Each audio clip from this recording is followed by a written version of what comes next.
Akakiiko k'ebyokulonda mu NUP aka Election Management Committee kakomekereza okusunsula abeegwanyiza okukwatira ekibiina Bendera ku mutendera gw'abakansala mu disitulikiti eya Kampala ne Wakiso. Enteekateeka eno ekomekereza n'abo abava mu Busiro North ne Busiro South. Ebibuuzo bye batubuuzizza byebyo ebibuuzo ebyaffe bya bulijjo bye tubadde tumanyi.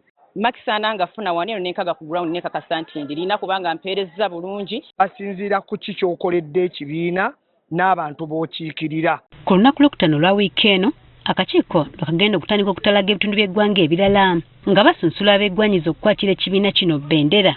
Bano beegabanyizzaamu okulaba nga bonna abalina okusunsulwa bakolwako. Okusinziira ku John Mary Sebuufu, enteekateeka eno yakutandikira mu bbendobendo ly'e Masaka. Nsaba abantu baffe abagweta Masaka kuva eri Mutukula ku booda, Kalangala, Masaka, Lwengo, Bukomansimbi mumanyi olunaku lwaffe lwa Friday.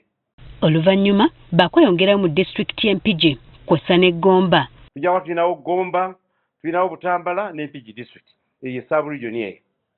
Leero tuvuddeyo ku Sunday tugende Mukono.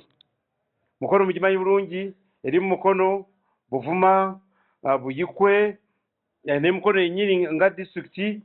Mu bbendobendo ly'omu Mambuka enteekateeka eno yakutandikira ku West Nile mu district ya Jumani. We shall begin with the Madi Belt, which that is Jumani, Moyo, Ubongi. Then we move to Lugwara Belt. Then we shall conclude with the Lur Belt, which is Madokolo, Nebi Zombo and Pakwach. Mu bugwanjuba bakutandikira mu district y'Embalala. Zakubanza na Greater Mbarara.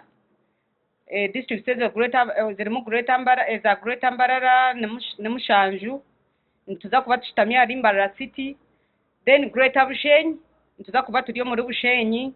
Then tushumo rwa Mukaga ebiro mwenda. Tuzo muri Kigezi sub-region. Ssentebe w'akakiiko k'ebyokulonda mu NUP Harriet Chemutai agamba kino bakikoze okusobola obutayitwako budde. We shall be handling these different regions concurrently as the team of Western is also operating on the same days. It will be happening in Eastern Uganda, Western and also Buganda.